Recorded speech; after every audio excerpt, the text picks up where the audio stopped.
Let's go make a oven roasted spatchcock chicken that's going to come out flavorful and juicy every single time that you make it.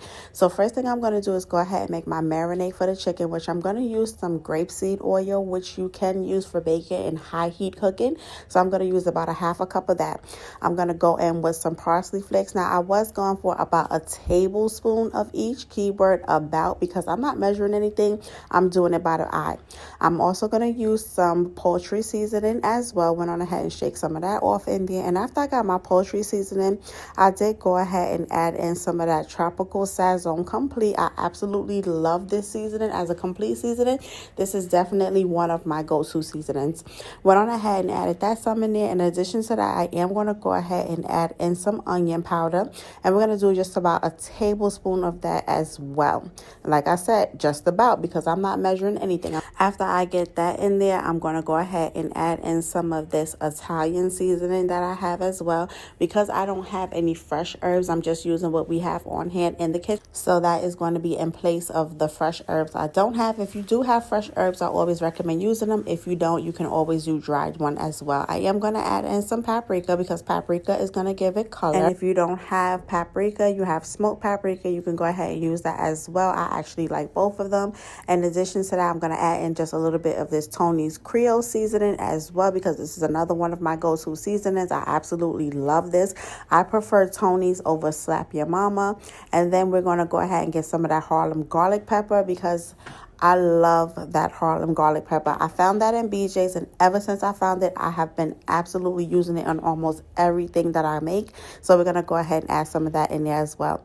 Now that we got all our seasonings in there, we're going to go ahead and give everything a good mix. Now you can go ahead and adjust this to what you like and what you don't like. A lot of the seasonings I use does not have any sodium in it, so I'm not worried about it being too salty. Paprika, onion powder, Italian seasoning, parsley, none of those things have sodium, so I am not worrying about it being too salty.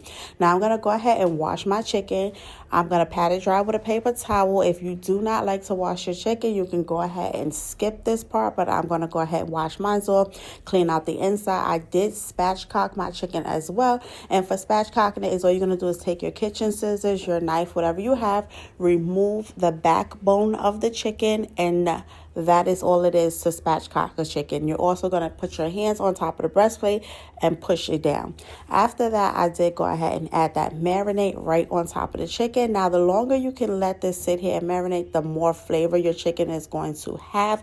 I recommend at least giving it 2 hours before cooking it. Even letting this sit in the fridge overnight would be better. After I get everything on there, I'm going to go ahead and rub everything, and you want to make sure your chicken is evenly coated with the seasoning. This is what's going to give your chicken flavor. You want to make sure the top, the bottom, the legs, the wings, you're also going to flip it over and get inside of that back part. And this is why I like to spatchcock my chicken when I am making one, because you can go ahead and get that flavor all throughout that entire chicken. You're going to go ahead and lift up under the skin.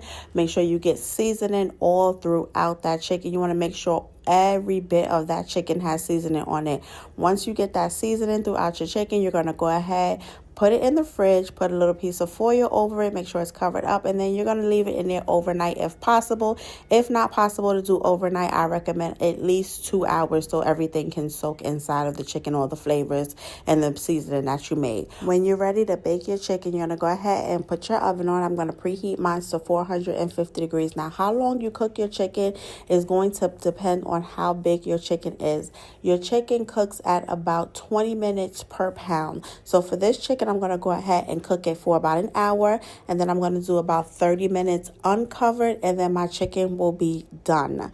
Again, if your chicken is bigger, it is going to need more cook time. If your chicken is smaller, it is going to cook less. Now, before I put my chicken in the oven, I did add just a little bit more of paprika on top, just because I like that the color that it gives. This part is not necessary. It's just something that I like to do. It is my personal preference. So I did sprinkle just a little bit on top because I like the color that it brings. After I did that, it was time to go ahead and cook my chicken. I went on ahead and baked it. it. And once my chicken was done, it came out looking just like this. It was super moist. It was super delicious. It was absolutely juicy. Went on ahead and made a couple of sides to go with it. Now you can make your little gravy. You can make some mashed potatoes, some rice, some veggies, whatever you like. I did have a brown butter with some onions, scallions, and tomatoes that I had previously. So I did heat that up and pour it on top of my chicken because that is something that I like to add. You do not have to add that. It's just a personal preference of mine. But as you can see, this chicken came out absolutely delicious and it was perfect.